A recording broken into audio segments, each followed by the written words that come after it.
Bonjour, bonjour, j'espère que vous allez bien. J'ai envie donc de vous parler de mes lectures. Donc voici les 3 lectures que j'ai lues il y a pas longtemps et qui m'ont beaucoup plu. J'ai 2 témoignages et j'ai un petit roman. C'est vraiment une histoire très feel good.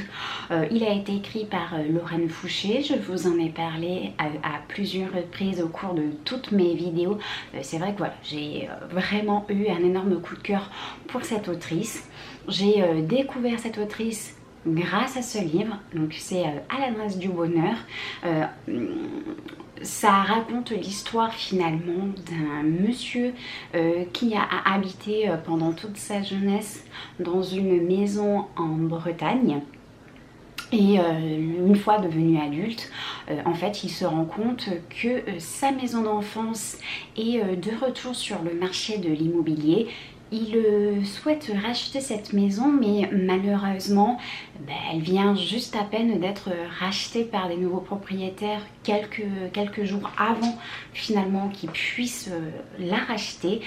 Et en fait, il va tout simplement demander au nouveau propriétaire s'il serait d'accord de lui louer sa maison pendant une période de vacances, donc une période très très courte, parce qu'en fait sa maman donc la maman du monsieur qui souhaite louer sa maison va avoir 80 ans et pour son anniversaire il voudrait lui faire la surprise de fêter son anniversaire finalement dans cette maison d'enfance. J'ai trouvé que c'était une petite histoire, un petit roman. Je ne sais pas si on peut réellement appeler ça un roman, mais j'ai trouvé une histoire très très belle. C'est vrai que je me suis reconnue finalement dans ce monsieur parce que moi-même, si j'avais de l'argent, j'adorerais pouvoir racheter la maison dans laquelle j'ai grandi. Bon, malheureusement, ça sera jamais le cas, mais je me suis beaucoup identifiée finalement à cette personne. J'ai trouvé la lecture très simple, très appréciable, très feel good. À l'intérieur, il y a quand même quelques petits rebondissements pour donner un petit peu de peps à l'histoire, au livre. Mais voilà, c'est un livre que j'ai beaucoup apprécié et vraiment, je vais le garder avec moi, impossible pour le coup de le revendre. Et j'ai même conseillé cette autrice dans mon entourage. Si vous voulez, je peux vous lire la 4e de couverture. En lisant les petites annonces, Pierre Saint-Jarme découvre que Kerjoie, la maison de famille vendue 10 ans plus tôt, est de nouveau sur le marché. Il se précipite pour la racheter. Trop tard. Alors il la loue le temps d'un week-end pour réunir la tribu sur l'île de Groix et organiser l'anniversaire d'Anneline, sa mère. Mais Pierre n'est pas le seul à lire les journaux. Un accident survenu il y a 37 ans s'invite à la fête, tandis qu'Adeline, donc sa maman, souffle ses 80 bougies et pioche des moments précieux dans le bocal à émotions. Le fracas du passé trace vers l'île. Je viens de terminer, il n'y a pas plus tard que hier soir, ce témoignage de vie, 2 petits pas sur le sable mouillé. Donc la maman finalement témoigne de son parcours face à la maladie de ses 2 filles. Ces 2 filles sont atteintes de la leukodystrophie métachromatique.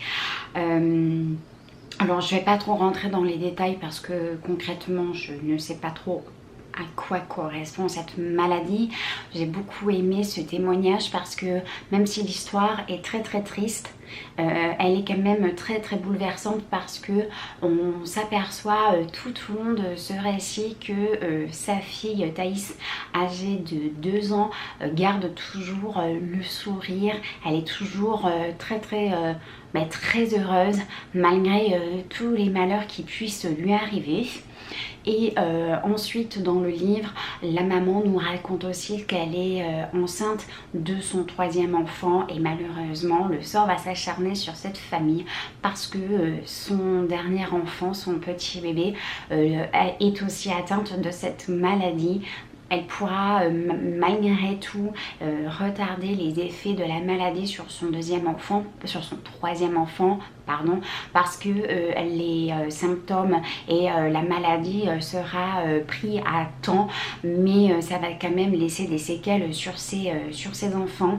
J'ai beaucoup aimé lire ce livre parce que je l'ai trouvé très bouleversant.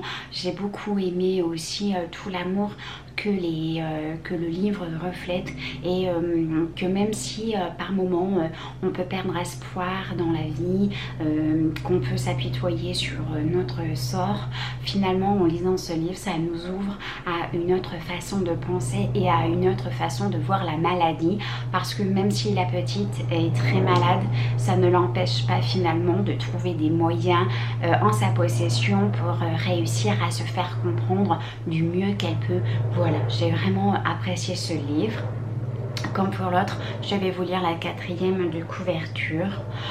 Tout commence sur une plage quand Anne Dauphine remarque que sa fille marche d'un pas hésitant. Après une série d'examens, les médecins découvrent que Thaïs est atteinte d'une maladie génétique orpheline. Elle vient de fêter ses 2 ans et il ne lui reste quelques mois à vivre. L'auteur lui fait alors une promesse. Tu vas avoir une belle vie, pas une vie comme les autres, mais une vie dont tu pourras être fier et où tu ne manqueras jamais d'amour. Ce livre raconte cette promesse et la beauté de cet amour. Tout ce qu'un couple, une famille, des amis, une nounou sont capables de mobiliser et de donner. Il faut ajouter des jours à la vie.